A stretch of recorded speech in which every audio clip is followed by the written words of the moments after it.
Hi guys, Caitlin here, your marketing and communications coordinator for Freedom Real Estate Group and its family of companies.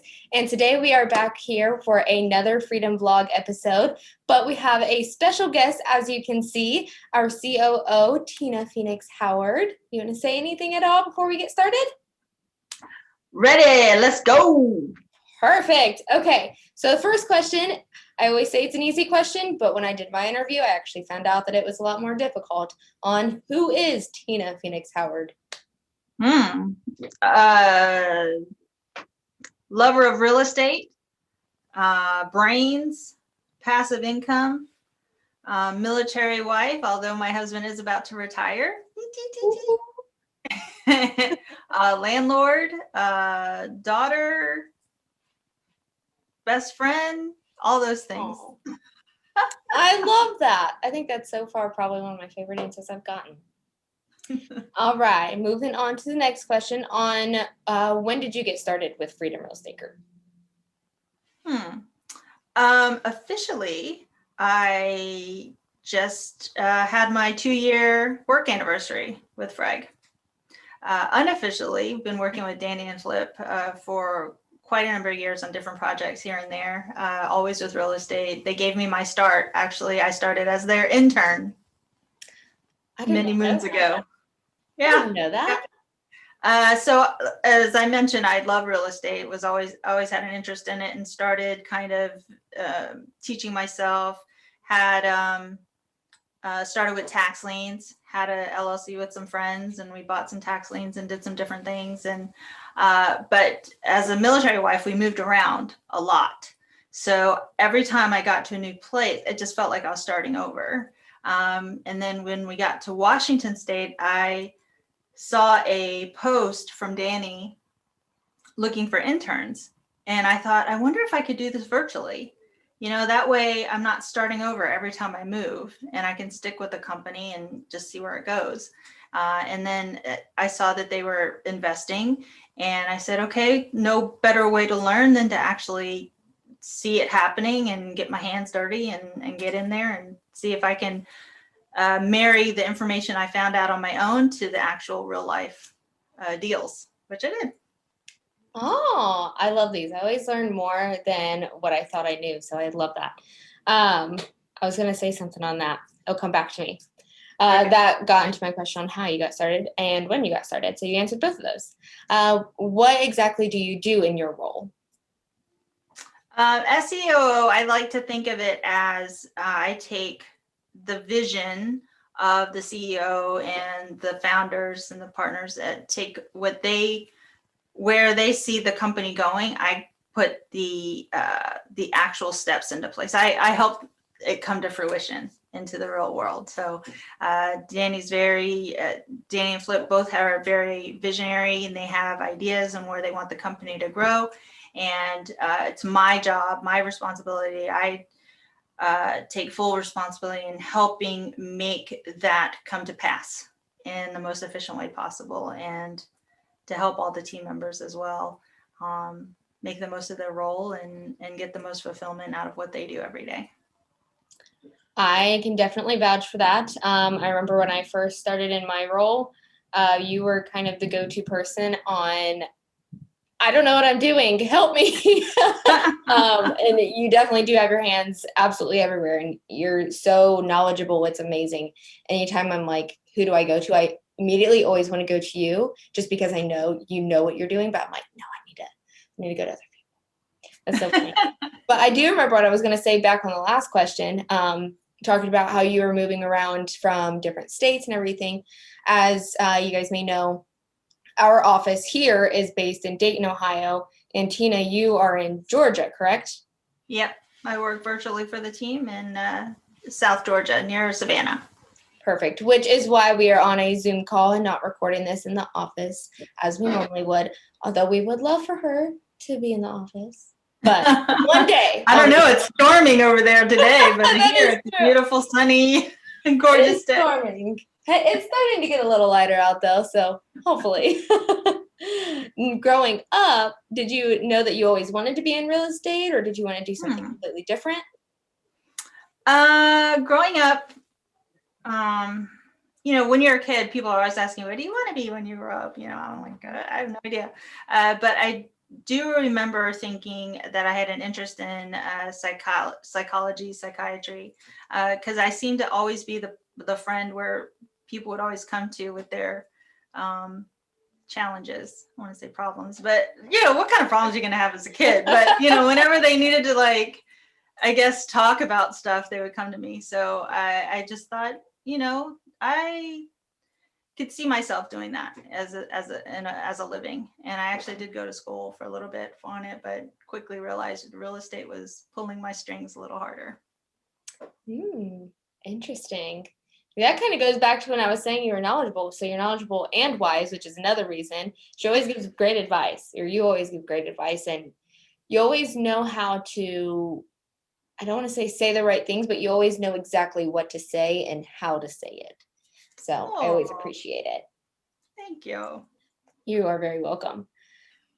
Flipping it a little bit, what do you like to do in your spare time when you're not working? I know you work a lot, but when you're not, what do you enjoy? Well, I do work a lot, but mainly because I do enjoy it. It's very satisfying to me to see things come together. But in free time, I like to spend as much time as I can outside.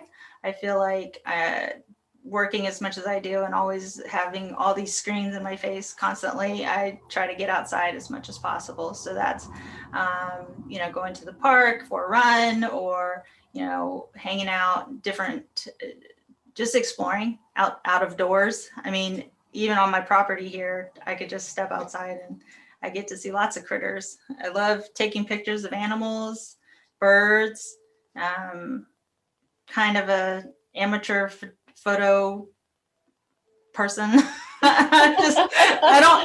I know just a little bit, but it is something that I want to learn more about and really spend more time with photography. I really enjoy it. That is interesting. Another thing I didn't know about.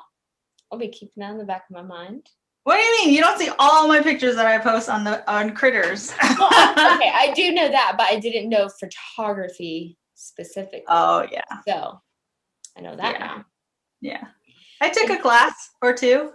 I took a lot of graphic design classes when I was in high school, and then even more so when I got into college. But I really enjoyed them a lot. I tried something about visual, bringing it together. Yeah. Yeah, and there's so much more that goes into it than a lot of people are like, you take a camera, you push a button and point. You point and push a button, and I'm like, depends what kind of picture you're wanting. There's a lot. Yes. If you had to give everyone in the world, or if you chose to give everyone in the world one piece of advice, what would that be?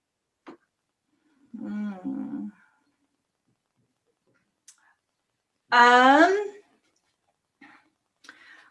would say treat others, this is age-old advice you hear all the time, treat others as you would have them treat others as you would have them treat you. So to me, that just sums it up to, like, be kind. You never know when somebody is going through something, or you're misunderstanding what they meant, or I'd rather be mistaken in the way of like not taking it personally, or I'd rather default in giving them the benefit of the doubt, like, oh, they must have something going on, or I don't know everything that's happening right now in this situation, and there's no reason to escalate things unnecessarily. And if you are kind to people, that has a ripple effect, and you never know when just treating someone as another fellow human being, how that is going to affect now the rest of their day and the rest of the people that they're going to come in contact with. So I always try to keep that in mind. So that is one piece of advice I would give. Just think of others and not always have that knee-jerk reaction to negativity. Have the knee-jerk reaction to positivity. Mm-hmm. Absolutely. Yesterday, I don't know if you were in our morning meeting yesterday, but yesterday we were talking about first impressions and how people are so quick to judge based off first impressions. And as I have gotten older, I have realized that people are going through all kinds of things that you may not know about. So I typically try to give people second and third impressions before I start to form some kind of opinion on them, just because you never know what could happen. My very best friend, the first like handful of times we did not get along at all, and now we get along like two peas in a pod. We're so close, and it's insane. And if both of us would have just gone off that first instinct that we got the first couple times we met each other, we probably wouldn't be friends now, or let alone even best friends. So I really love that advice, and I always say be kind too. So that's my favorite thing to say. Going into, if you could have one superpower, what would it be? Oh, flying. Flying. 100%. I think that's why I'm so enamored with birds. I don't know if it's like the sense of freedom or what, but I know that, I don't know, have you ever had a flying dream? Yes. Those are my absolute favorite. And so you actually just, if I had a superpower, that 100% would be what I pick. Like, please just let me fly. I don't know if I'd want wings necessarily. That might be cool too, though. So my flying dreams always end up me like crashing or falling, and then I jump in my sleep and wake up. Oh my goodness. That's how mine always end up. Or like, like when like you're riding like a roller coaster or something, or you step off something and like you jump in your sleep and wake up. That's how my flying dreams always went. Oh my gosh. I want a peaceful one like yours. I've had some really good ones. I mean, I don't want to go into great detail, but they were just like, I would wake up and just be like, wow, that was amazing. That was fantastic. And sometimes I'll go to sleep with just hoping that I'll have one. And they don't happen that often, but when they do, I really relish them. For sure. I love this question. I love asking that one. All right. I have two more questions. The second to last one is, how do you handle stress on a day-to-day basis? This is important to me. A lot of time, I take on a lot. So it's very easy to get overwhelmed. So there are a lot of things that I do, have tried, but I'll just give you kind of like the bullet points of what works for me. Physical activity, definitely, running, biking, a lot of cardio stuff, whatever, anything that makes the sweat happen, because something about sweating just makes me feel like I've accomplished something, I've done something, I'm working it out, I'm actually doing something. And then also meditation, trying to be more consistent with it, because I can tell by on the days that I actually do it, or after a period of time, I can tell a difference, a short period of time. And kind of attached to that is Wim Hof breathing, which is it's a quicker way for me to get to a different state of mind. After meditating for like, I don't know, 10, 15 minutes, just depends on how scattered my thoughts are. I can click. I can feel my state changing, but with Wim Hof breathing, quick, fast, my state is changed like immediately. So those are the things that work without a doubt. And the other thing I would say is get enough sleep, but I never do, unfortunately. Yeah. I'm working on it. I get you on the sleep part, which I'm definitely working on as well. But meditating, I also recently picked up meditating, and I love it. At first, it was kind of one of those things I was like, oh yeah, I'm going to try meditating. I'm just probably not going to do anything or whatever. And I fell in love with it. And I did notice such a difference with it. And so now I tell everyone, I'm like, Lauren, my assistant, I'm like, do you ever just like take a break from your screens and just meditate for like 10 minutes? I'm like, it's so rejuvenating. And she's like, no. I was like, try it. Like I tell everyone, I was like, just try it. It's amazing. And the more, like you were saying, the more you do it and the more consistency you get with it, the better you get. And I think for me, at least, the more rejuvenated I feel afterwards. So I love meditating. Yeah, the biggest difference for me is I feel like less reactionary to things. It doesn't, I don't get triggered as quickly or as, yeah, I can take things more in stride.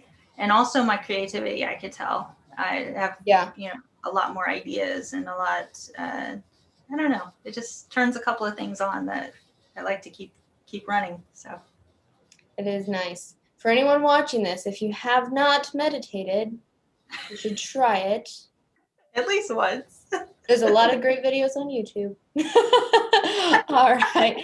Is there anything additionally that you just want to add in general? Anything that I missed at all? A couple of things that just popped in my head was my latest thing is when I go outside, I like to get feet into the dirt. Like I used to not, because we have a lot of ants in the yard, fire ants in Georgia, right? I'm always afraid I'm going to get bit. But that, and also I wanted to just give a shout out to our team, because our team is so incredible. And even though at times my job can be very challenging, as all of our roles are at times, everybody works really well together and always looks out for one another and really tries to help each other. So I've never worked with such a great group of people, and I would like to add that for sure.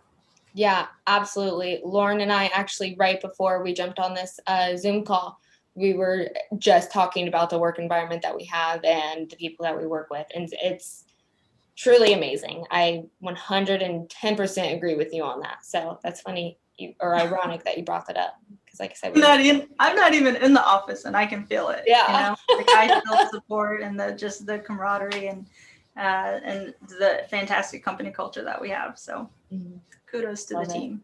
Absolutely. All right. Well, that is all that we have for you guys today. I'm sure we will be doing a later podcast with Tina on Real Talk to get to know her a little more. If not her specifically, I'm sure we'll have her on sometime soon just to talk about another topic to be determined. So check it out. Flying Dreams. There we go. We post new episodes every Tuesday. As you know, vlog episodes come out every Wednesday.